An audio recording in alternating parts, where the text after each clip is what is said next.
नमस्कार साथियों, स्वागत है आप सभी का आपके अपने YouTube चैनल डीएस एकेडमी में। मैं डॉक्टर सुदेश कांत तेजा आपके लिए लेकर चल रही हूँ टीजीटी पीजीटी हिंदी का संपूर्ण क्रैश कोर्स, वो भी बिल्कुल निःशुल्क। ये आपको YouTube के इतिहास में पहली बार है जो आपको ये कोर्स निःशुल्क दिया जा रहा है। अगर आप चैनल पर नए हैं तो चैनल को सब्सक्राइब कीजिए, और अगर आपने चैनल सब्सक्राइब कर रखा है, आपको वीडियो पसंद है, लाइक कीजिए, कमेंट कीजिए और साथ में अपने दोस्तों के साथ में जितना हो ज्यादा से ज्यादा शेयर भी कीजिए, क्योंकि हमारा जो उद्देश्य है वो है कि कोई भी नौकरी से वंचित ना रहे, किसी को लास्ट मोमेंट में ये ना लगे कि हमारे पास किताबें नहीं थी, हमारी तैयारी नहीं हो पाई, इस वजह से हमारा सिलेक्शन नहीं हो पाया। क्योंकि आप सभी जानते हैं टीजीटी पीजीटी के साथ में एलटी जीआईसी सभी की वैकेंसी भी आने वाली है, तो सुनहरा मौका है, सब तैयारी कीजिए और अपने दोस्तों से भी करवाइए। चलिए आज हम बात करेंगे आपके आदिकालीन साहित्य में। आदिकालीन साहित्य में बहुत महत्वपूर्ण टॉपिक आज हम शुरू करेंगे। नाथ साहित्य, इससे पहले सिद्ध साहित्य, रासो साहित्य, जैन साहित्य, ये हम पढ़ चुके हैं। अगर आप पहली बार वीडियो देख रहे हैं तो कोशिश ये कीजिएगा, जो भी न्यू कैंडिडेट हैं, कि प्लेलिस्ट में जाके प्लेलिस्ट बनी हुई है और वो अपडेट होती है, उसमें जैसे ही वीडियो अपलोड होती है वैसे ही उसमें ऐड कर दी जाती है। तो कोशिश कीजिएगा कि आप क्लास संख्या 1 से देखिएगा, क्योंकि वहां से आप एक रिदम में चलेंगे। एक अच्छा संग्रह जब आप अपने पास कर लेते हैं तो अन्यत्र किताबों की आपको जरूरत नहीं पड़ेगी। हम यहाँ पे 8-10 से ज्यादा किताबों का आपके लिए निचोड़ लेके आ रहे हैं, ठीक है। तो कोशिश कीजिएगा कि क्लास संख्या 1 से आप क्लास देखें तो आपकी तैयारी और भी बेहतर हो जाएगी। हमारा क्या रहता है कि अगर कोई तथ्य किसी क्लास में छूट जाता है तो हम अगली क्लास में उसको ऐड करवा देते हैं। नोट्स बनाते हुए अगर आप चल रहे हैं तो थोड़ी थोड़ी जगह छोड़ के चलिएगा, ताकि नए जो तथ्य हम आपको देते हैं वो उसमें ऐड कर लें। एक सूचना आपको यहीं पे दे दें कि जितने भी कैंडिडेट हैं व्हाट्सएप ग्रुप से जुड़ जाइए। व्हाट्सएप ग्रुप और जो हमारा टेलीग्राम ग्रुप है उसका जो लिंक है डिस्क्रिप्शन में दे रखा है। यूट्यूब जो आपका डीएस एकेडमी है, इसके जब आप होम पेज पे जाएंगे वहां पे दे रखा है डिस्क्रिप्शन में। इंक्वायरी नंबर भी वहीं पे दे रखा है। उसी नंबर पर आपको अगर यूं ही लिंक नहीं मिल रहा है तो आप उस नंबर पे जाके आप मैसेज कीजिएगा व्हाट्सएप, फिर आपको लिंक भेज दिया जाएगा, आप जुड़ जाएंगे। क्योंकि जैसे सिद्ध साहित्य हमने पढ़ा है, नाथ साहित्य हम पढ़ेंगे, रासो साहित्य की तो कुछ पंक्तियां हमने करवा दी थी, लेकिन और जो पंक्तियां हैं, महत्वपूर्ण कथन है, वो सब हम आपको पीडीएफ के माध्यम से जो है आपके व्हाट्सएप ग्रुप में मिलेंगी आपको। तो ठीक है, कोशिश कीजिएगा समय से आप जुड़ जाइएगा। तो चलिए ज्यादा समय व्यर्थ ना करते हुए बात करेंगे आज नाथ साहित्य पे। नाथ साहित्य में थोड़ा सा बता दें, नाथ साहित्य का जो उद्भव है, यानी कि उसका जो नाथ साहित्य का जो जन्म हुआ है वो कैसे हुआ है। हमने इनसे पहले वीडियो में देखा था कि सिद्ध साहित्य का जन्म कैसे हुआ। बौद्ध धर्म की भी महायान शाखा से वज्रयान, और वज्रयान से सहजयान शाखा से सिद्धों का विकास हुआ था, यानी कि सिद्धों का जन्म हुआ था। सेम यही प्रोसीजर आपका चलता है नाथों में। हालांकि जो नाथ हैं वो शिव को मानने वाले हैं, उनको नाथ कहा गया है। जो शिव की उपासना करते हैं उनको नाथ कहा गया है। लेकिन इनका जो जन्म हुआ है नाथों का, इनका जो जन्म है सिद्धों की प्रतिक्रिया में हुआ है। एक तरफ से क्या था कि हमने देखा था कि जो सिद्ध थे वो 84 थे। यहाँ पे नाथों की संख्या 9 हो जाती है, विस्तृत हम पढ़ेंगे, लेकिन थोड़ा सा 5 मिनट में आपको जो भूमिका है वो बांध देते हैं। नाथ 9 थे, सिद्ध 84 थे। सिद्धों ने क्या किया था कि जब वो तंत्र साधना करते थे, यानी कि मोक्ष प्राप्ति के लिए, ईश्वर प्राप्ति के लिए उन्होंने जो साधन अपनाए थे, उसमें एक जो स्त्री है उसको उपभोग्य के रूप में रखा था। लेकिन नाथों ने आके यहाँ पर उनकी भर्त्सना की है। नाथ जैसा कि शब्द है, नाथ साहित्य, नाथ का मतलब होता है संरक्षक, पति, परमेश्वर, ईश्वर, स्वामी, इस तरह के इसके पर्याय देखने को मिलते हैं। नाथ का मतलब यही होता है, पतिनाथ, ठीक है। स्वामी, नाथ कहते हैं कि आपके नाथ कौन है, आपके स्वामी कौन है, इस तरह के तथ्यों में कहीं ना कहीं रूढ़ भी है शब्द। इसी के साथ में इनका जो उदय हुआ है वो सिद्धों के बाद ही हुआ है। नाथ सिद्धों के बाद आए हैं। अब हमने देखा था कि जो कुछ सिद्ध थे जो नाथों में और जैन उसमें सिद्धों में दोनों में थे। इनके जो नाथ पंथ के जो नाथों में जो मत्स्येंद्र नाथ है, गोरखनाथ के गुरु माने गए हैं, मत्स्येंद्र नाथ या मच्छंदर नाथ। उनका क्या था कि वो सिद्धों में भी गिने गए हैं, सिद्धों में थे। उनकी भी वही परंपरा थी जैसे कि आपकी है कि सिद्धों ने, बाकी ने जैसे कि स्त्री को भोग्य माना था। उन्होंने माना था कि अगर योगिनी, डांकिनी भी वहां पे कहा गया है, जो स्त्रियां हैं उनका अगर आप उपभोग नहीं करोगे तो आपकी जो साधना है वो अपूर्ण रह जाएगी। यहीं पे आके इन्होंने विरोध किया था। ये जो आपके मत्स्येंद्र नाथ है, ये बहुत ज्यादा फंस गए थे सिद्धों की इस प्रवृत्ति में। वहीं से गोरखनाथ ने इनको निकाला था। ये था नाथ का थोड़ा सा विस्तार। अब देखते हैं हम नाथ साहित्य। नाथ साहित्य में आज हम देखेंगे नाथ साहित्य यानी कि नाथ पंथ। इसके जो नाम है ये है, इसको नाथ पंथ भी कहा जाता है, निरंजन पंथ भी कहा जाता है नाथ साहित्य को, और अवधूत पंथ या अवधूत संप्रदाय भी कहा जाता है। नाथ साहित्य की बात करें तो नाथ साहित्य के जो प्रवर्तक हैं, यहां पर आप बात कर लीजिए प्रवर्तक, तो ये इसमें जो प्रवर्तक होंगे आपके गोरखनाथ होंगे। ठीक है, यहां पे बात कर ले नाथ पंथ। तो जो आपका नाथ पंथ है, इसके जो प्रवर्तक है, देखिए यहां पे आपको थोड़ा सा ध्यान रखना होगा, इसके जो प्रवर्तक हैं वो मत्स्येंद्र नाथ हैं। देखिए नाथ पंथ अगर आप इतिहास की दृष्टि से देखेंगे, जीके की दृष्टि से देखेंगे, तो यहां पर आपका मत्स्येंद्र नाथ आता है। यह प्रश्न एनसीईआरटी भी मानती है और यह प्रश्न बन भी चुका है, सुपर टेट वगैरह की परीक्षा में यह प्रश्न बना है। और अगर नाथ साहित्य की अगर हम बात करेंगे, जो हम पढ़ रहे हैं हिंदी साहित्य में आदिकाल के अंतर्गत जो हम नाथ साहित्य पढ़ रहे हैं, इसके प्रवर्तक की अगर बात करेंगे तो जो गोरखनाथ है वो माने जाते हैं। नाथ पंथ के प्रवर्तक मत्स्येंद्र नाथ माने जाते हैं। बात कर लेते हैं निरंजन पंथ। निरंजन पंथ ये कैसे संबंधित है नाथ संप्रदाय से, या नाथ साहित्य में निरंजन पंथ भी नाथ साहित्य को ही कहा जाता है। इसका मतलब होता है जिसका आकार रूपरेखा ना हो। जो ईश्वर है, जो निर्गुण निराकार है, उसका कोई आकार प्रकार हमने नहीं देखा है, यानी कि निर्गुण निराकार ब्रह्म माना जाता है कि ईश्वर है, लेकिन ईश्वर कैसा है, निर्गुण निराकार है। इसकी जो उपासना की है निर्गुण निराकार ब्रह्म की, ये आगे जाके जब हम देखेंगे तो देखेंगे भक्ति काल में भी जो ज्ञानाश्रय शाखा है उसके अंतर्गत देखेंगे, जिसमें आपके कबीरदास जी हैं। उन्होंने भी निर्गुण ब्रह्म की उपासना की है, कबीरदास जी ने। आगे बात कर लेते हैं अवधूत पंथ या अवधूत संप्रदाय। ये जो आपके गोरखनाथ हैं, इनका ही दूसरा नाम, इनको ही अवधूत भी कहा गया है। शिव का अन्य नाम अवधूत भी है। जो शिव हैं जिनकी इन्होंने उपासना की है, तो इस शिव का भी अन्य नाम अवधूत है। इसलिए भी नाथ को अवधूत पंथ या संप्रदाय कहा गया है। अतः गोरखनाथ को अवधूत नाम से भी पुकारा जाता था। अगर पूछे, कई बार क्या होता है ना कि साक्षात्कार में इस तरह के छोटे छोटे प्रश्न बन जाते हैं और हम वहां पे घूम जाते हैं, क्योंकि उस समय जब हम एक बार भी पढ़े हुए नहीं होते हैं तो स्मृति में नहीं आ पाता कि अब कैसे एक्सपर्ट को सेटिस्फाई करें। तो यहाँ पे जो है अवधूत पंथ जो है, इसका मतलब है कि शिव का भी एक नाम अवधूत था और गुरु गोरखनाथ जो है इनको भी अवधूत कहा गया है। इसीलिए नाथ जो साहित्य है इसके प्रवर्तक गुरु गोरखनाथ जी हैं और इसी के उससे अवधूत पंथ कहा गया है। निरंजन पंथ नाथ साहित्य को इसीलिए कहा गया है क्योंकि निर्गुण ब्रह्म की उपासना की गई है, कहते हैं ना अलख निरंजन, उस तरह से। आगे बात कर लेते हैं कैसे विकास हुआ कि महायान से आपका जो बौद्ध धर्म में था, बौद्ध धर्म दो भागों में बंट गया था, हीनयान और महायान।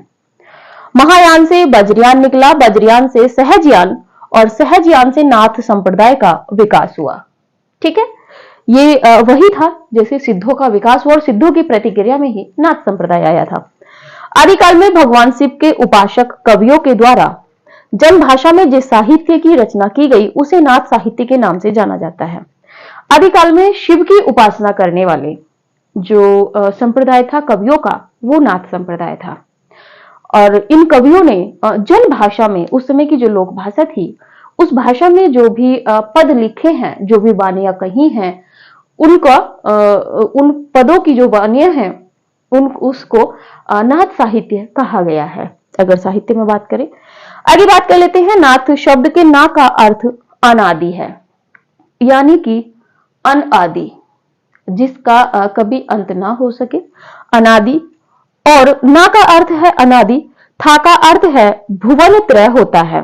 जो था है नाथ में, ना का अर्थ होता है अनादि और था का अर्थ होता है भुवन त्रय। भुवन त्रय यानी कि जो तीन लोक वाला जो है होता है। इस प्रकार नाथ शब्द का अर्थ है वह अनादि धर्म जो भुवन त्रय की स्थिति का कारण हो, एक तरीके से जो मोक्ष का अधिकारिणी हो, जिसमें भुवन त्रय यानी कि तीन योगाभ्यासों के माध्यम से, एक तरीके से जो त्रिविम के माध्यम से जब हम ईश्वर की प्राप्ति कर लेते हैं या मोक्ष प्रदान कराता है। तो नाथ जो शब्द है, अगर इसका शाब्दिक अर्थ पूछा जाए आपसे कभी प्रश्न में बनेगा, तो ना का अर्थ अनादि और था का अर्थ त्रिभुवनत्रय, ठीक है, भुवनत्रय।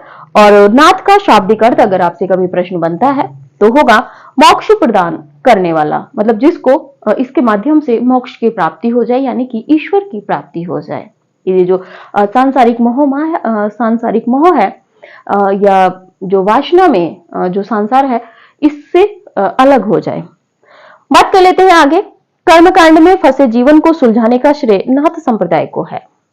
अब यहाँ पे जो कर्मकांड में फंसे जीवन था, कर्मकांड में किनका जीवन फंसा था, अगर आपने पहले वीडियो देखी है तो आपको स्पष्ट होगा, मुझे बताने की आवश्यकता ही नहीं है, क्योंकि सिद्धों का जो जीवन था वो कर्मकांड में फंसा हुआ था। कैसे कैसे था आपने विस्तृत पढ़ा है, आगे बढ़ते हैं।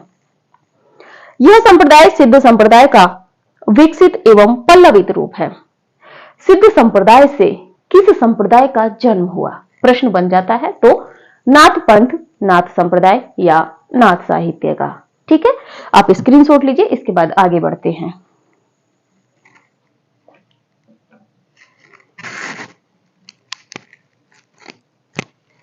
चलिए देखते हैं।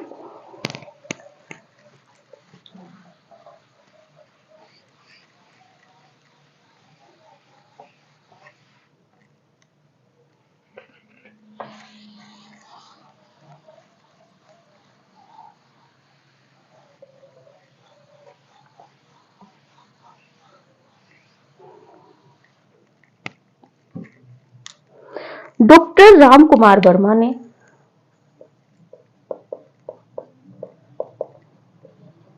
देखिए, यह कथन भी हो जाता है सीधे सीधे।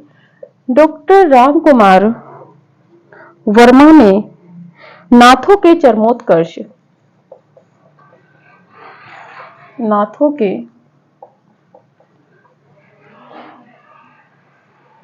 के चरमोत्कर्ष का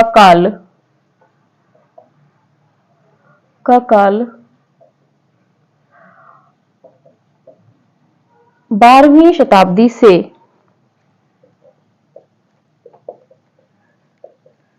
14वीं शताब्दी तक माना है।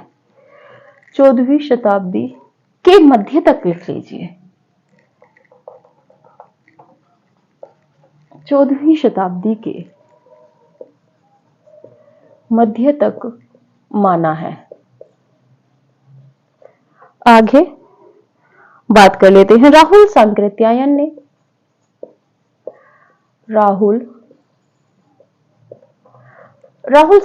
ने सिद्धों पे ज्यादा काम किया है, साथ में नाथों पे भी किया है। राहुल सांकृत्यायन ने नाथों को सिद्ध परंपरा का ही, ये कथन भी है थोड़ा सा। देखिए मतलब अगर हम लाइन लिखते हैं, आप थोड़ा सा ध्यान करके रखिएगा, कभी आप कहें कि ये तो कथन आपने लिखाया ही नहीं था, तो ऐसा नहीं है, हम सब कुछ लिखा रहे हैं। उत्तर आपके नोट्स में ही होगा, का ही विकसित रूप माना है। बस ये है कि आपको थोड़ा सा ध्यान रखना होगा, का रूप माना है। आगे बात कर लेते हैं।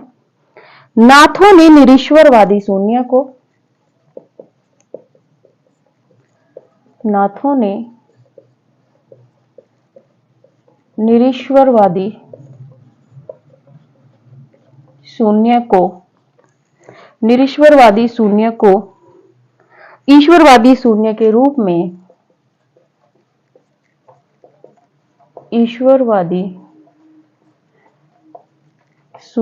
रूप में प्रतिष्ठित किया है,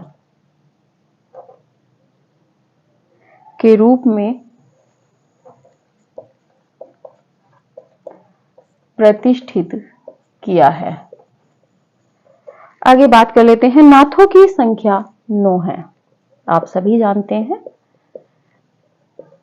आगे बात करेंगे इस विषय में भी। नाथों की संख्या 9 है।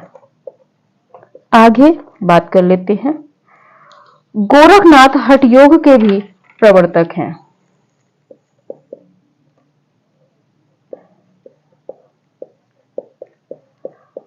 हठ योग के प्रवर्तक गोरखनाथ माने जाते हैं।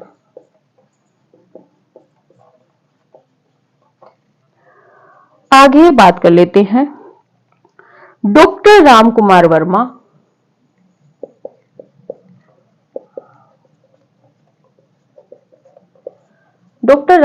वर्मा व हजारी प्रसाद द्विवेदी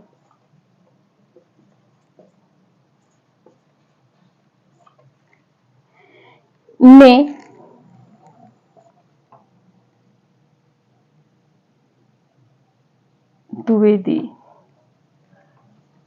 द्वारा माने गए 9 नाथ हैं। देखिए कौन कौन से हैं। आदिनाथ पहले नंबर पे है। आदिनाथ को स्वयं शिव भी कहा जाता है। देखिए यहां से भी प्रश्न बन सकता है कि शिव किसको कहा गया है। वैसे तो पहचान लेते हैं आदिनाथ को। इसके बाद है दूसरे हैं मत्स्येंद्रनाथ या मच्छेंद्रनाथ। चलिए मत्स्येंद्रनाथ ही लिखे रहने दीजिएगा। तीसरे नंबर पे हैं आपके गोरखनाथ।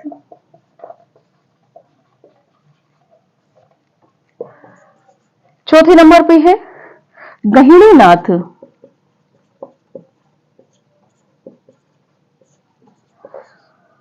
पांचवें नंबर पे चरपटनाथ।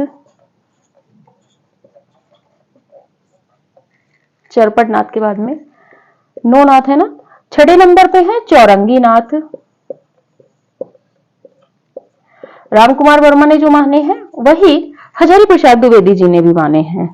ज्वालेंद्रनाथ 7वें नंबर पे है ज्वालेंद्रनाथ। 8वें नंबर पे बात करें तो भर्तहरिनाथ। और 9वें नंबर पे बात करें रामकुमार वर्मा और हजारी प्रसाद द्विवेदी जी की, गोपीचंद नाथ। ये 9 नाथ माने हैं। आगे बात कर लेते हैं। गोपीनाथ कविराज की रचना है। कविराज द्वारा रचित जो ग्रंथ है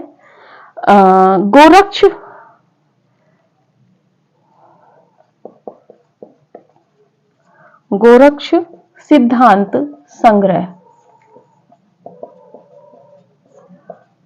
तथा आचार्य रामचंद्र शुक्ल।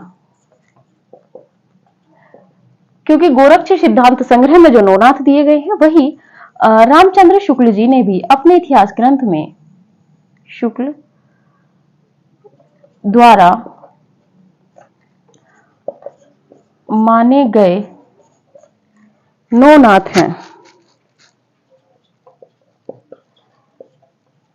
तो देखते हैं इसमें भी कौन कौन है। पहला पहले नंबर पे है नागार्जुन। देखिए क्रम इधर उधर हो जाता है क्योंकि तिथि कोई प्रामाणिक नहीं है, इसीलिए नहीं कहा जा सकता। दूसरे हैं भीमनाथ, तीसरे हैं जलंधर नाथ,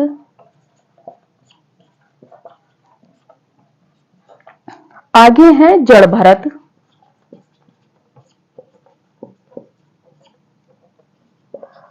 पांचवें नंबर पे है हरीशचंद्र,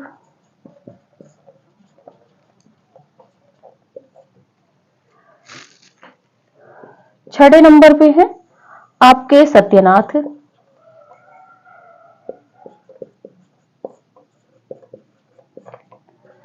सातवें नंबर पे है आपके गोरखनाथ,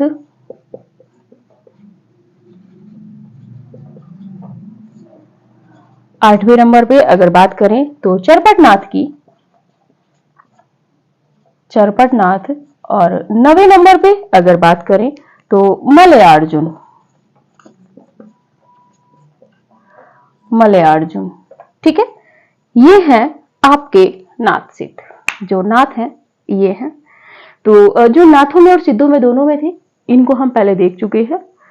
ठीक है, बात कर लेते हैं डॉक्टर रामकुमार वर्मा ने।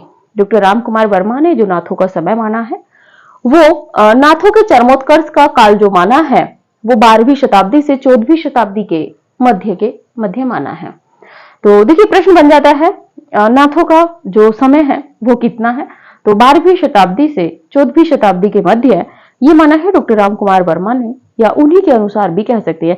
ये कथन भी हो सकता है कि नाथों के चरमोत्कर्ष का काल 12वीं शताब्दी से 14वीं शताब्दी के मध्य तक माना जाता है। तो ये कथन किसका है, ये प्रश्न भी बन सकता है, तो रामकुमार वर्मा जी का।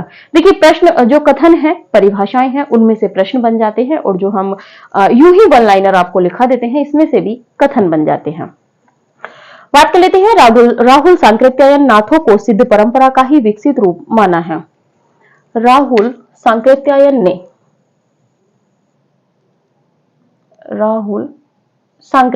ने नाथों को सिद्ध परंपरा का ही विकसित रूप माना है। बात कर लेते हैं नाथों ने निरीश्वरवादी शून्य को ईश्वरवादी शून्य के रूप में प्रतिष्ठित किया था। निरीश्वरवादी जो शून्य आपके सिद्ध थे उनको ईश्वरवादी शून्य में प्रतिष्ठित किसने किया, तो आपके नाथों ने। ठीक है, ये जो इस तरह के कथन हम इस तरह के प्रश्नों जो तथ्यों पे हम बात कर रहे हैं, इस तरह के तथ्य आपको यूजीसी और असिस्टेंट प्रोफेसर जैसी परीक्षाओं में कथन कारण वाले प्रश्नों में मिल जाते हैं, या जो आपकी विशेषता वाले तथ्य होते हैं उनमें बन जाते हैं। नाथों की संख्या 9 है, जबकि सिद्धों की संख्या हमने 84 देखी थी। हठ योग के प्रवर्तक गोरखनाथ माने जाते हैं। जो हठ योग है इसके जो प्रवर्तक हैं गोरखनाथ हैं। हठ में हा का अर्थ जो है सूर्य होता है, ठा का चंद्रमा होता है, आगे विस्तृत देखेंगे इसको। बात कर लेते हैं डॉक्टर रामकुमार वर्मा व हजारी प्रसाद द्विवेदी द्वारा माने गए 9 नाथ हैं। हजारी प्रसाद द्विवेदी और रामकुमार वर्मा ने जो 9 नाथों की संख्या मानी है उनमें किन किन नाथों को शामिल किया है, तो बात कर लेते हैं। पहले हैं आदिनाथ। आदिनाथ का मतलब है स्वयं शिव। फिर है मत्स्येंद्रनाथ, तीसरे नंबर पे गोरखनाथ, गहिरीनाथ, चरपटनाथ, चौरंगीनाथ, ज्वालेंद्रनाथ, भर्तहरिनाथ और गोपीचंद नाथ। ये जो 9 नाथ माने हैं ये माने हैं आपके रामकुमार वर्मा और हजारी प्रसाद द्विवेदी जी ने। बात कर लेते हैं गोपीनाथ के द्वारा रचित एक संग्रह है गोरक्ष सिद्धांत संग्रह। गोरक्ष सिद्धांत संग्रह में जो 9 नाथ माने गए हैं वही 9 नाथ आपके शुक्ल जी ने भी अपने इतिहास में माने हैं, और जबकि प्रामाणिक जो है वो शुक्ल जी भी माने जाते हैं। ठीक है, तो बात कर लेते हैं इनके द्वारा जो माने गए 9 नाथ हैं। नागार्जुन, भीमनाथ, जलंधरनाथ, जड़ भरत, हरीशचंद्र, सत्यनाथ, गोरखनाथ, चरपटनाथ और मलयार्जुन। तो आप इनमें देख लीजिएगा जो जो कॉमन है आप उनको एक बार तैयार कर लीजिएगा, उसके बाद जो शेष रह जाते हैं तो उनको अलग करके आप कोई भी अपनी शॉर्ट ट्रिक बना लीजिए, क्योंकि इस तरह के तथ्यों में आपको ट्रिक ही बनानी पड़ेगी, कोई ना कोई इसी तरह याद हो जाते हैं। तो स्क्रीनशॉट लीजिए, इसके बाद आगे बढ़ते हैं।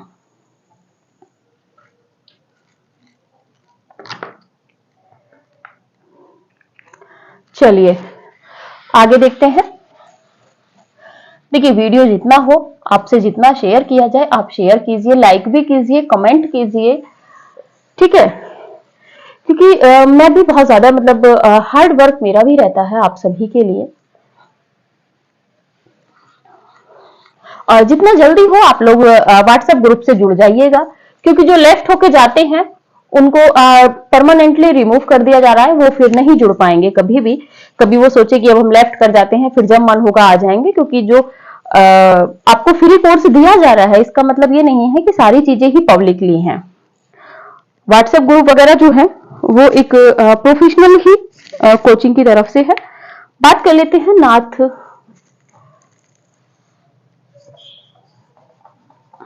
नाथ साहित्य के संबंध में विशेष तथ्य।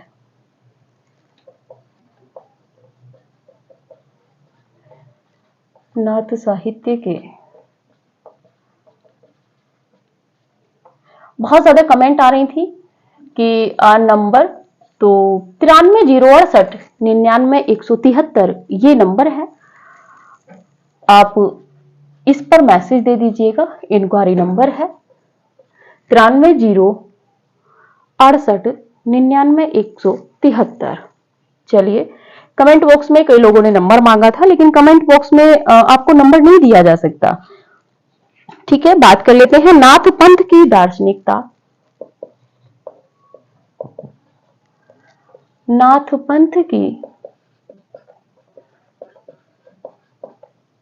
पंथ की दार्शनिकता सैद्धांतिक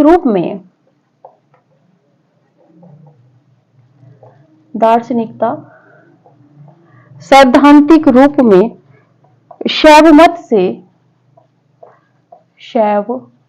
मत से ग्रहण की गई है। आगे अगले तथ्य पे बात कर लेते हैं। नाथ व्यवहारिकता की दृष्टि से, एक मिनट इसको क्रमांक में डाल लीजिए, पहला क्रमांक है, दूसरा। नाथ व्यवहारिकता की दृष्टि से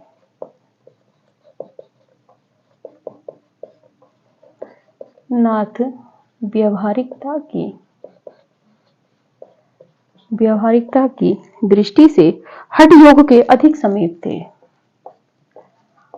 हठ योग के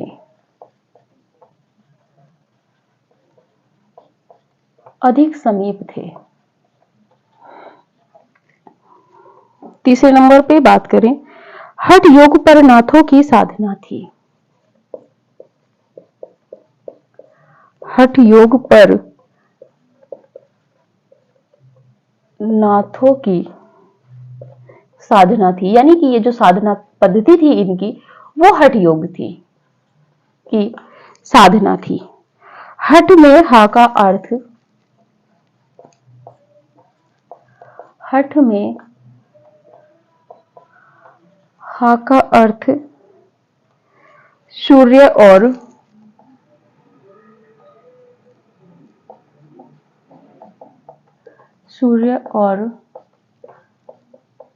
ठा का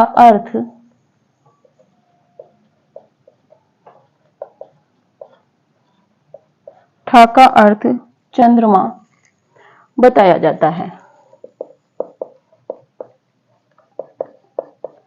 एक नवीन तथ्य है, बताया जाता है। इसमें सूर्य इड़ा नाड़ी, इसमें सूर्य इड़ा नाड़ी व चंद्रमा पिंगला नाड़ी का प्रतीक है। पिंगला नाड़ी का प्रतीक है। देखिए ये प्रश्न बन जाता है क्योंकि हमने सिद्धों में भी देखा था, गंगा यमुना में इड़ा और पिंगला सुषुम्ना नाड़ी की जो बात हुई थी इसमें था। आगे बात कर लेते हैं। हठ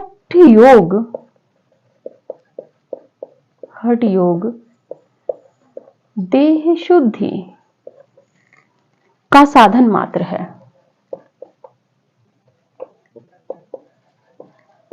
का साधन मात्र है। बात कर लेते हैं अगला, इसमें इसमें गुरु को ईश्वर की तुलना में श्रेष्ठ स्थान, इसमें गुरु को ईश्वर की तुलना में उच्च स्थान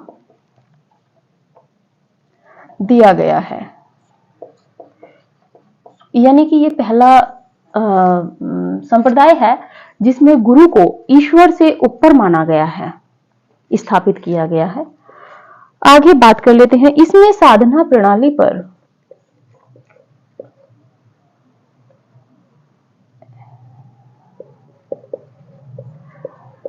नाथ पंथ में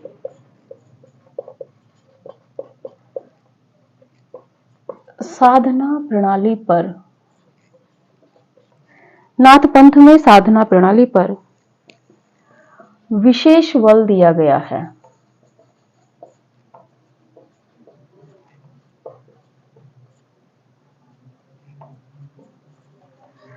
आगे बात कर लेते हैं, नाथ संप्रदाय में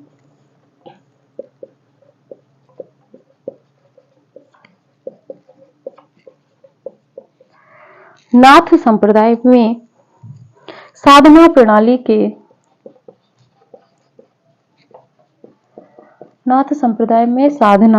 के समावेश का श्रेय गोरखनाथ को है।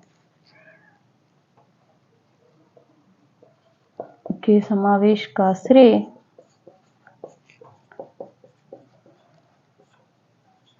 गोरखनाथ को है। बहुत सरल भाषा में हम लिखाते हैं, बहुत ज्यादा झंझट नहीं है। अगले तथ्य की बात कर लें, इसमें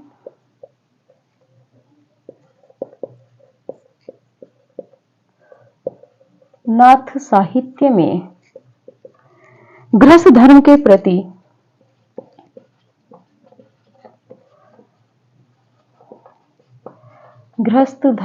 प्रति अनादर का भाव है। आगे बात कर लेते हैं,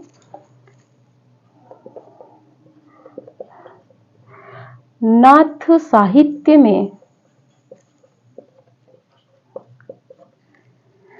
सिद्धों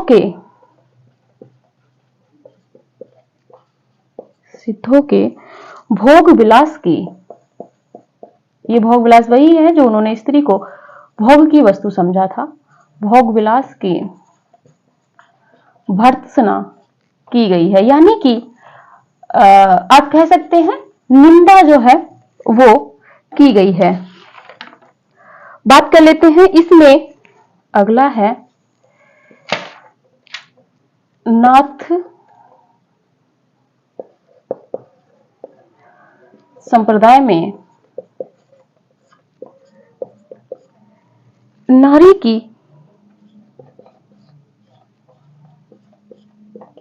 की निंदा भी की गई है। और ये बहुत महत्वपूर्ण है कि किसमें नारी की निंदा की गई है। में भी नाथ संप्रदाय में नारी की निंदा भी की गई है, और ये बहुत महत्वपूर्ण हो जाता है कि किसमें की गई है। अगला तथ्य बात कर लेते हैं, नाथों ने शास्त्रवाद व ब्राह्मणवाद का विरोध किया है।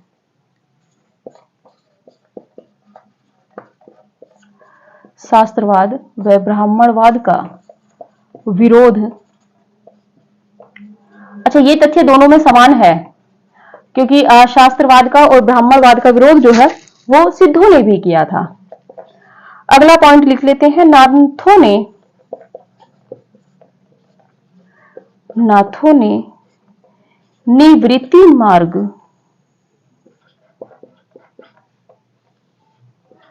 पर विशेष बल दिया है।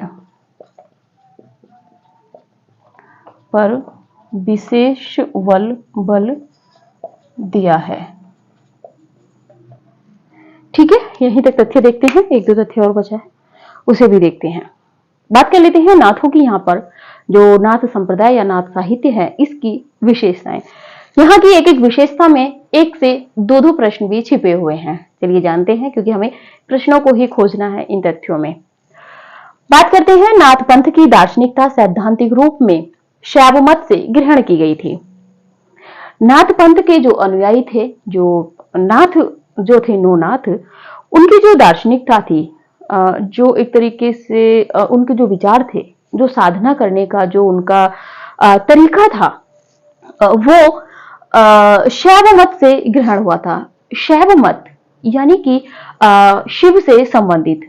तो इसमें जैसे शिव का आप देखते हैं जब भी कभी कोई रूप, तो किसी भी आकृति में आप देखेंगे तो वो कहीं ना कहीं प्राणायाम या योगा जैसे जो है तथ्य इस आकृति होती है उसमें आपको देखने को मिलेंगे। तो उसी तरह यहां पर प्रश्न बनता है कि नाथों की जो दार्शनिकता थी वो उन्होंने किन से ग्रहण की थी। जैसे कबीर के विषय में कई बार प्रश्न बनता है कि उन्होंने क्या रहस्यवाद कहां से लिया था, इस तरीके से प्रश्न बनता है ना, तो सूफियों से। तो यहां पर इनसे सीधा सीधा प्रश्न बनेगा कि नाथों की जो दार्शनिकता थी वो किससे प्रभावित थी, तो शैव से, शैव मत से प्रभावित थी या उन्होंने शैव मत से ली थी। बात कर लेते हैं दूसरा तथ्य कि नाथ व्यवहारिकता की दृष्टि से हठ योग के अधिक समीप थे। जो नाथ थे उनका जो व्यवहारिक दृष्टिकोण था, यानी कि उनका जो व्यवहार था, जो साधना थी, उनकी पद्धति थी, वो हठ योग के अधिक निकट थी। यानी कि जैसे जो हठ योग है यह पतंजलि से आया हुआ है। महर्षि पतंजलि ने, महर्षि पतंजलि जो है वो हठ योग के प्रवर्तनकर्ता के रूप में, प्रवर्तक के रूप में जाने जाते हैं। तो पतंजलि ने जो एक तरीके से पतंजलि का ही है हठ योग है, जिसको आज के टाइम में जो योग है बाबा रामदेव चला रहे हैं। तो आप यहां से समझिए तथ्यों को। तो जैसे बाबा रामदेव जी इनके तथ्यों को लेकर आए हैं योग को, तो वही योग है यहाँ पर। तो नाथों का जो नाथों की नाथ व्यवहारिकता की दृष्टि से किसके समीप थे, तो वो थे हठ योग के समीप। यानी कि जो योग होता है उसमें भी हठ योग के समीप थी। ठीक है, यानी कि जो इड़ा और पिंगला नाड़ी होती है उससे सुषुम्ना की ओर जब बढ़ा जाता है तो उसे योग साधना कहते हैं। तो ये था इसका। आगे बात कर लेते हैं, हठ योग पर नाथों की साधना थी। जो नाथ साधना करते थे वो हठ योग जो प्रवृत्ति थी, जो प्राणायाम था या जो योग था, उसके मतलब उस पर ये साधना करते थे। ठीक है, जबकि सिद्धों ने जो साधना की थी, सिद्धों का जो साधना पद्धति थी वो तांत्रिक रूप से थी। उन्होंने एक तरीके से तांत्रिक और भोग विलास जैसी प्रवृत्तियों को उन्होंने उजागर किया था। बात कर लेते हैं हठ योग पर नाथों की साधना थी। हठ में हा का अर्थ सूर्य है। प्रश्न टीजीटी पीजीटी में कई बार बना है, हा का अर्थ क्या है, ठा का अर्थ क्या है। तो हा का अर्थ होता है सूर्य, ठीक है, और ठा का अर्थ होता है चंद्रमा। देखिए पहले दिन होता है उसके बाद रात होती है, तो आप लगा के चलिएगा कि हट यानी कि सुबह में चंद्रमा मतलब सुबह में सूर्य उदय होता है, और ठा यानी कि बाद में, बाद वाला जो शब्द है वो चंद्रमा का प्रतीक है, यानी कि रात्रि का बताया जाता है। इसमें सूर्य इड़ा नाड़ी व चंद्रमा पिंगला नाड़ी का प्रतीक है। देखिए नवीन तथ्य है, यहां से प्रश्न बनने के 101% चांस है। क्यों? क्योंकि हा और ठा हट से कई बार प्रश्न बन चुका है, 3 से 4 बार प्रश्न बन चुका है, अनगिनत बार हर राज्य की परीक्षाओं में प्रश्न बन चुका है। लेकिन अब यहां पे प्रश्न बन जाएगा कि जो सूर्य का प्रतीक कौन है और चंद्रमा का प्रतीक कौन है। तो यहाँ पे जो सूर्य का प्रतीक है वो इड़ा नाड़ी है हमारी, और जो चंद्रमा का प्रतीक है वो पिंगला नाड़ी है, पिंगला नाड़ी है। ठीक है, इड़ा और पिंगला नाड़ी जो है यहाँ पर, और इन दोनों का जब मिलन होके प्राणायाम के द्वारा जब सुषुम्ना नाड़ी का में जब श्वास प्रवाहित होता है, तब माना जाता है कि हम साधना हमारी हो रही है। आगे बात कर लेते हैं, हठ योग देह शुद्धि का साधन मात्र है। अब देखिए यहां से प्रश्न बनेगा कैसे, हठ योग को किसका साधन माना गया है। अब यहां पर सीधा सीधा प्रश्न भी आपको उत्तर आपको रखा मिलेगा, तंत्र साधना का, मंत्र साधना का, मोक्ष प्राप्ति का, या देह शुद्धि का।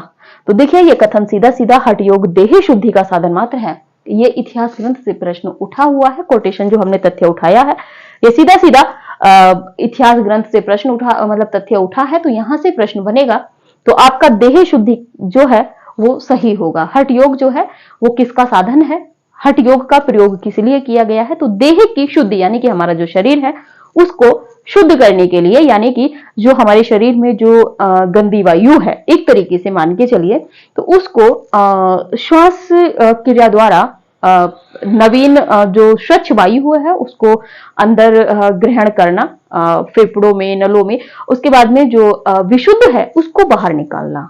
ठीक है, तो ये तथ्य ये बहुत महत्वपूर्ण है। हम बता रहे हैं कि एक एक लाइन में भी प्रश्न छिपे हुए हैं, इसीलिए हम बहुत शिलो में भी नहीं है, लेकिन आपको समय देते हुए चल रहे हैं। आगे बात कर लेते हैं, इसमें गुरु को ईश्वर की तुलना में उच्च स्थान दिया गया है। किस संप्रदाय में गुरु को ईश्वर से भी उच्च स्थान पर प्रतिष्ठित किया गया है, तो नाथों ने गुरु को ऊपर रखा है ईश्वर से भी। आगे बात कर लेते हैं, नाथ पंथ में साधना प्रणाली पर विशेष बल दिया गया है। नाथ पंथ में किस प्रणाली पर ज्यादा विशेष बल दिया गया है, तो साधना। और वो जो साधना है वो किसके माध्यम से, हठ योग के माध्यम से है। ठीक है, जिसके प्रवर्तक यहां पर गोरखनाथ माने गए हैं। बात कर लेते हैं, नाथ संप्रदाय में साधना प्रणाली के समावेश का श्रेय गोरखनाथ को है। आपका इतना बता दिया है, अब आप भूलेंगे नहीं। मेरी क्लास ऐसी है कि अगर आप तथ्यों को भूलना भी चाहेंगे तब भी नहीं भूल पाएंगे, इसीलिए कहते हैं जितना हो शेयर कीजिए। आगे है, नाथ साहित्य में गृहस्थ धर्म के प्रति अनादर का भाव है। जो नाथ साहित्य है या नाथ पंथ है, इसमें जो है जो गृहस्थ धर्म है यानी कि परिवार, स्त्री पुरुष और जब बच्चे मिलकर परिवार होता है तो उसको गृहस्थ धर्म कहा जाता है। जैसे कि हमारे इसमें जो धर्म बताए गए हैं, बाल धर्म, क्या कहते हैं, वनाश्रम, और जब आप उसमें जाते हैं गुरुकुल में, इस तरह के जो धर्म बताए गए हैं, तो यहाँ पर नाथ संप्रदाय में जो है, नाथ साहित्य में गृहस्थ धर्म के प्रति अनादर का भाव है, यानी कि यहाँ पे इसको महत्व नहीं दिया गया है। नाथ संप्रदाय में नारी की निंदा भी की गई है। नाथ संप्रदाय एक ऐसा संप्रदाय है जिसमें नारी की पूर्ण रूप से निंदा की है। ठीक है, आगे जाके जब हम भक्ति काल में पहुंचेंगे, कबीरदास जी ने तो उनके कामिनी रूप की प्रशंसा की है, लेकिन यहाँ पर इन्होंने मुख्यतः नारी की निंदा की है। और जबकि सिद्धों में बात करें तो उन्होंने तो एक साधना के रूप में ही उनको मतलब एक साधना के रूप में एक वस्तु, इस साधना के नियम में एक वस्तु के रूप में प्रयोग किया था। आगे बात कर लेते हैं, नाथों ने शास्त्रवाद व ब्राह्मणवाद का विरोध किया है। जो नाथपंथी हैं, जो नौनाथ हैं, इन्होंने शास्त्रवाद और ब्राह्मणवाद का विरोध किया है, और यही काम सिद्धों ने भी किया है। तो अगर समानता में बात आ जाए तो दोनों में कौन सा तथ्य समान है, तो ये तथ्य यहाँ पे बन जाएगा, बाकी सब तो दोनों में भी अंतर रहेगा। अब जहां पे आपने सिद्धों की विशेषताएं लिखी थी या नाथों की विशेषताएं आप देख रहे हैं, तो दोनों में कंपैरिजन आप खुद कर सकते हैं। देखिए लिखाने का इतना समय नहीं है, तो ये तथ्य जहां पे सिमिलरिटी है वहां पे मैं आपको बता के चल रही हूँ।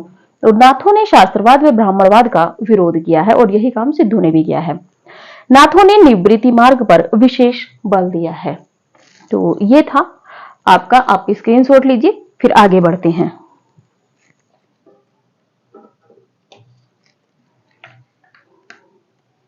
चलिए,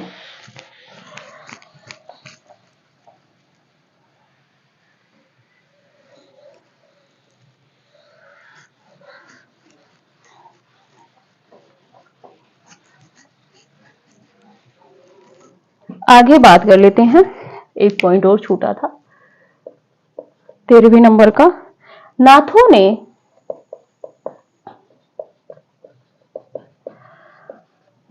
ने मानवीय मूल्यों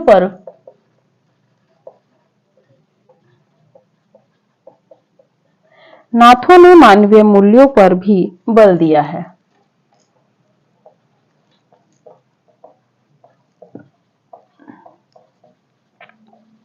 ठीक है, आगे थोड़ा सा बात कर लेते हैं। इसी में एक शब्द का प्रयोग हुआ है, षष्ठ चक्र। षष्ठ चक्र ये एक साधना पद्धति जब होती है तो उसमें है, पहली है मूलाधार, पहले नंबर पे। दूसरे नंबर पे बात करें तो स्वाधिष्ठान, स्वादिष्ठान। मणिपूरक तीसरे नंबर पर है, मणिपूरक। पांचवें नंबर पे बात करें तो अनाहत, और छठे नंबर पे अगर बात करें, अच्छा हम भी तो कहे कैसे हो, चार। और पांचवें नंबर पे अनाहत के बाद में बात करें तो आज्ञा, और छठे नंबर पे अगर बात करें तो सहस्त्रशार, यानी कि सहस्त्र, सहस्त्र चक्र, यानी कि विशुद्ध। इसके बाद में बात कर लेते हैं षष्टांग योग।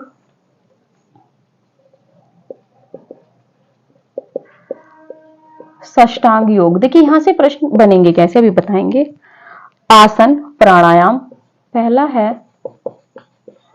आसन, दूसरा है प्राणायाम,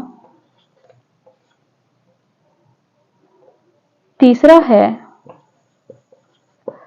प्रत्याहार, चौथे नंबर पे है धारणा, पांचवें नंबर पे है ध्यान, और छठे नंबर पे है समाधि।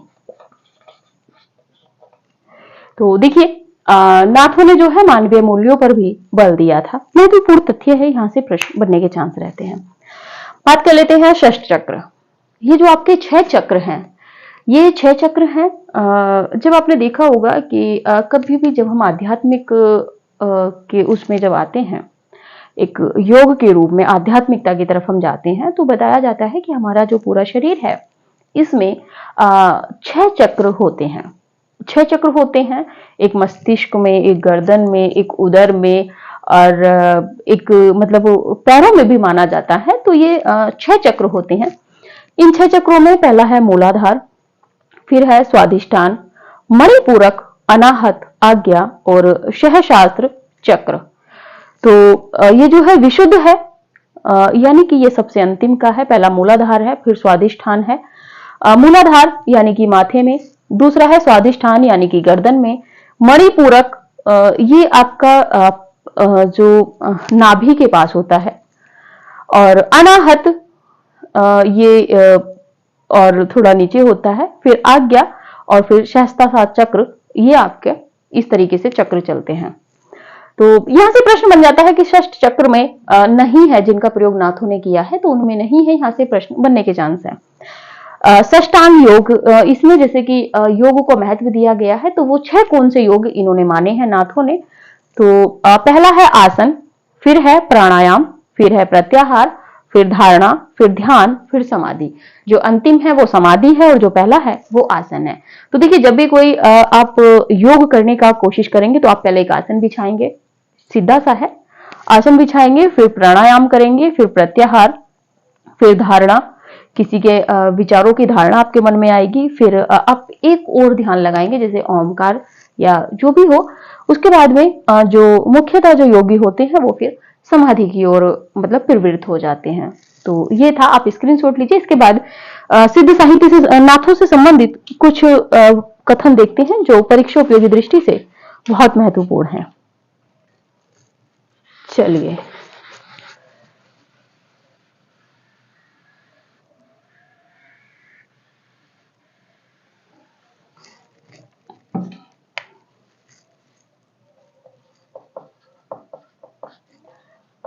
नाथों के संदर्भ में महत्वपूर्ण कथन।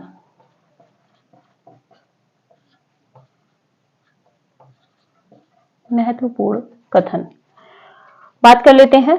पहले नंबर पे हजारी प्रसाद द्विवेदी।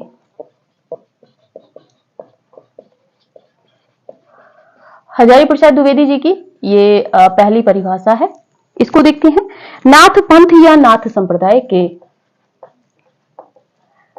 नाथ पंथ या नाथ संप्रदाय के,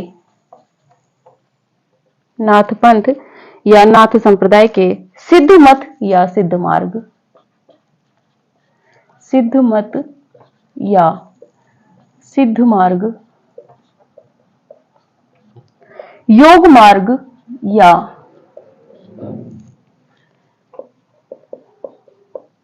योग मार्ग या योग संप्रदाय, अवधूत मत, अवधूत मत एवं अवधूत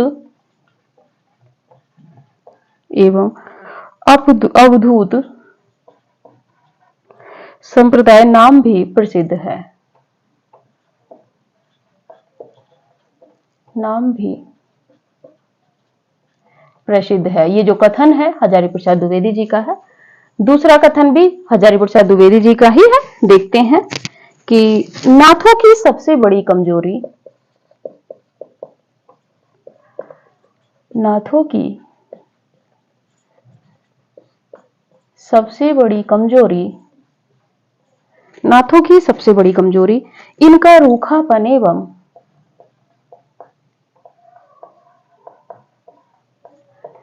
इनका रूखापन एवं गृहस्थ धर्म के प्रति,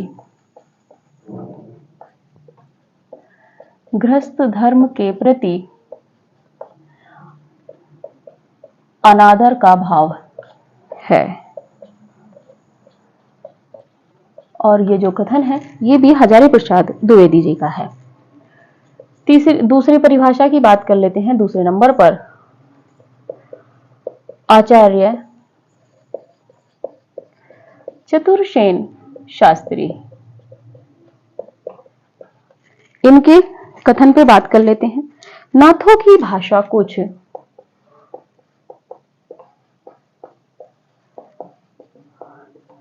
नाथों की भाषा कुछ कर्कश और फक्कड़ी भाषा है, कर्कश और फक्कड़ी भाषा है जिसमें सपाट बयानी है,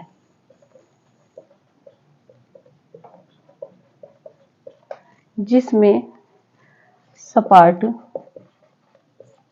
बयानी है। आगे तीसरी परिभाषा पे बात कर लेते हैं। डॉक्टर रामकुमार वर्मा,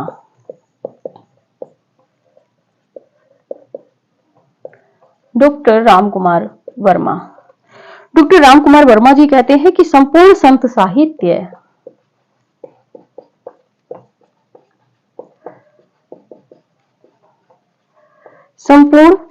साहित्य नाथ साहित्य पर ही,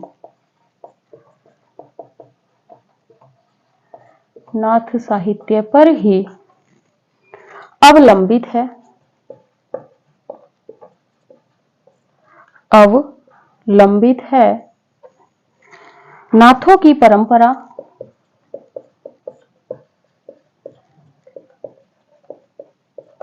नाथों की परंपरा का ही विकसित रूप संत काव्यधारा है,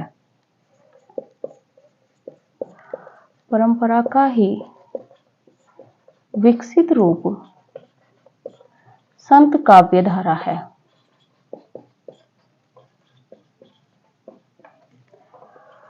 चौथे नंबर पे बात कर लेते हैं डॉक्टर नगेंद्र जी की। डॉक्टर नगेंद्र जी की पहले इन्हीं की तरह परिभाषा देखते हैं जो इन्हीं की तरह है।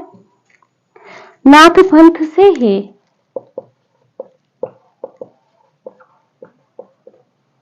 नाथ पंथ से ही भक्ति काल के नाथ पंथ से ही भक्ति काल के संतमत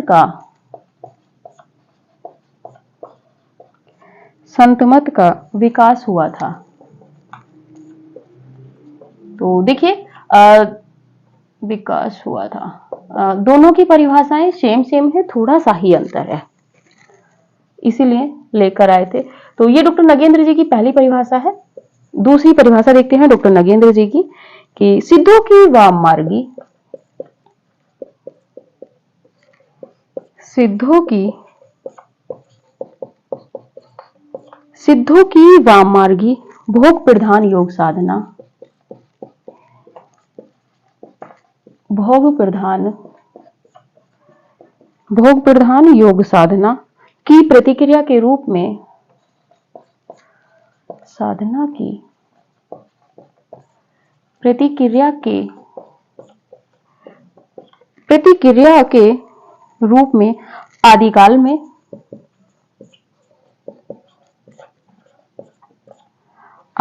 में नाथपंथियों की हठ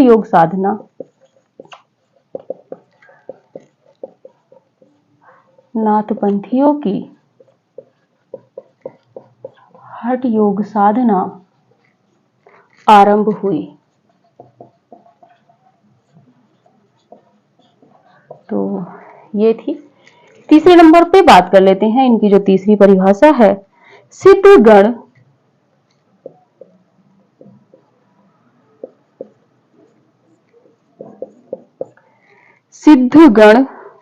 नारी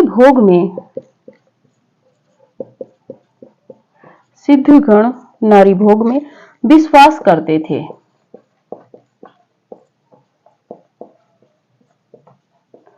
नारी भोग में विश्वास करते थे, किंतु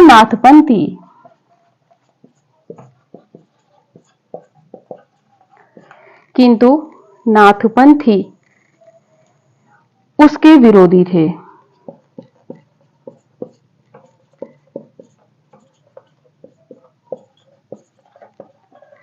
तो देखिए, ये थी तीनों परिभाषाएं डॉक्टर नागेंद्र जी की। पांचवें नंबर पे बात कर लेते हैं हम डॉक्टर बच्चन सिंह।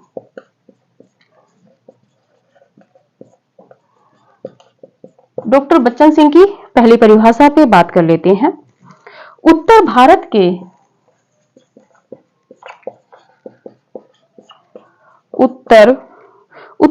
के नाथपंथी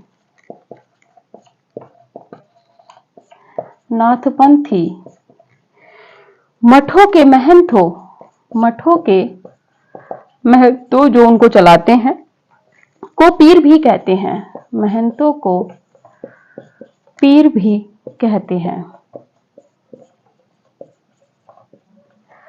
दूसरी परिभाषा बात कर लेते हैं, डॉक्टर बच्चन सिंह की ही है। दूसरी परिभाषा कि बौद्ध सिद्ध निरीश्वरवादी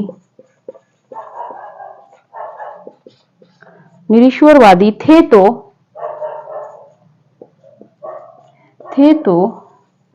नाथ सिद्ध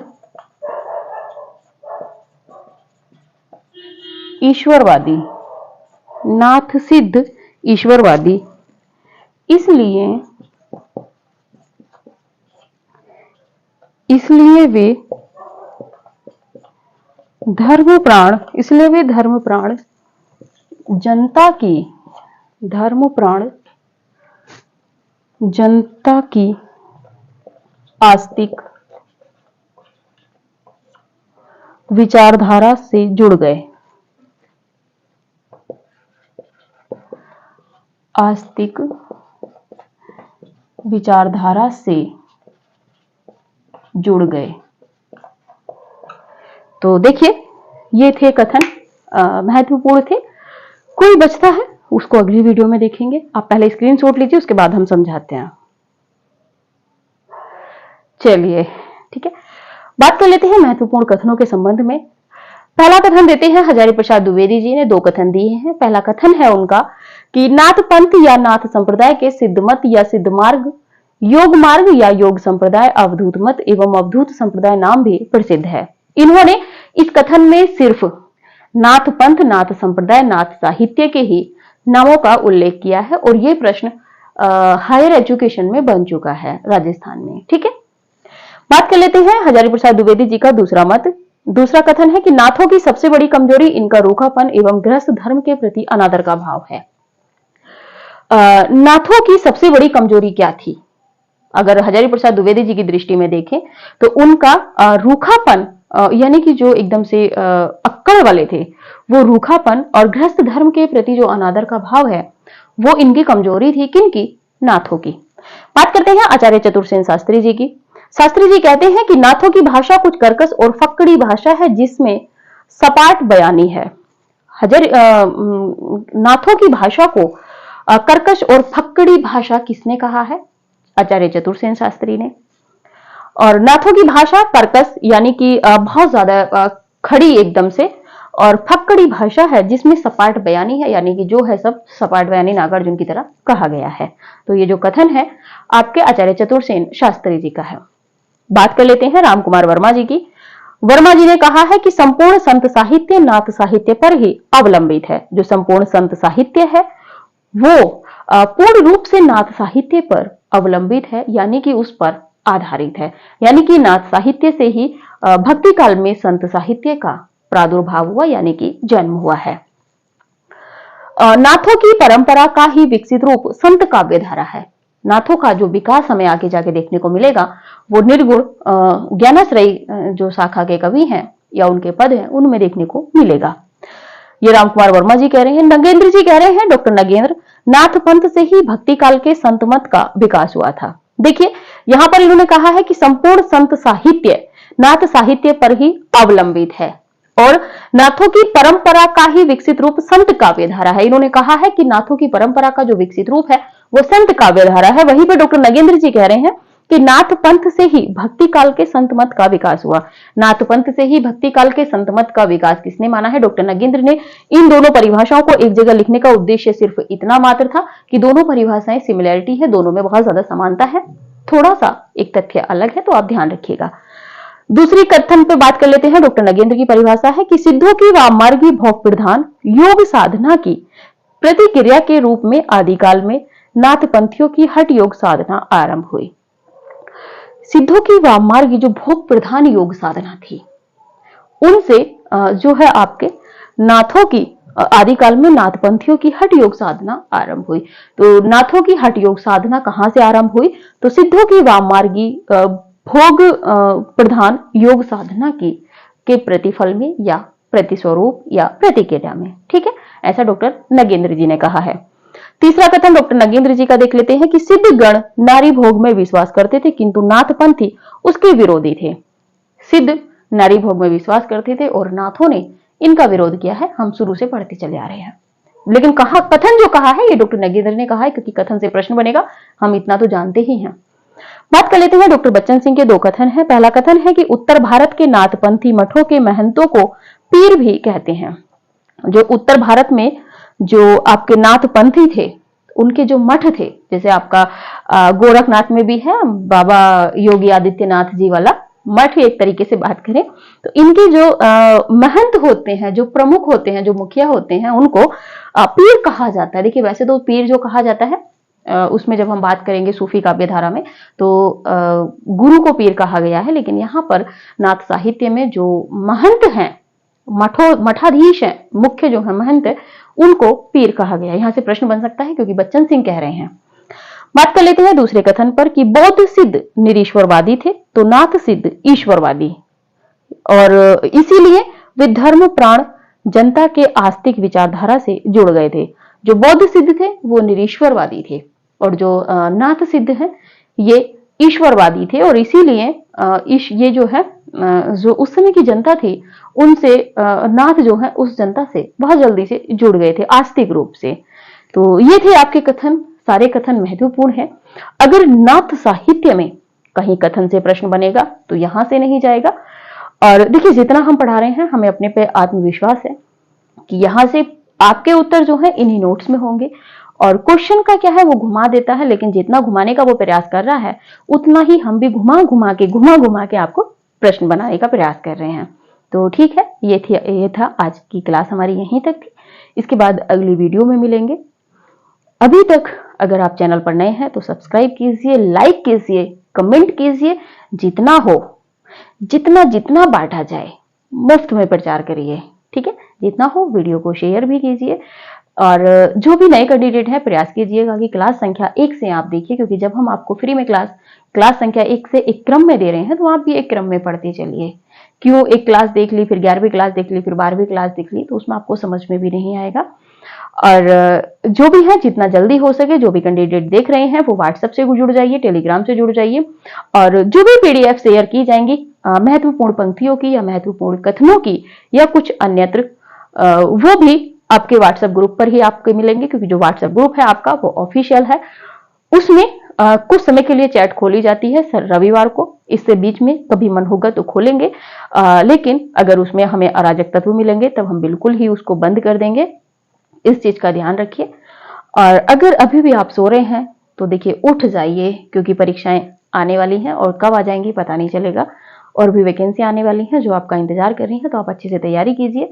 हम आपको फ्री में आपका कोर्स दे रहे हैं टीजीटी पीजीटी का, जो अभी तक यूट्यूब में क्या किसी ने भी किसी को नहीं दिया है। तो चलिए ठीक है, इसी के साथ में आज की क्लास यहीं तक थी। मिलते हैं अगली क्लास में, अगली वीडियो में, वो भी नाथ साहित्य से संबंधित कुछ तथ्यों को लेके, और जो नाथों की जो रचनाएं हैं उनके साथ में। तो ठीक है, आज जो था यहीं तक था। नमस्कार।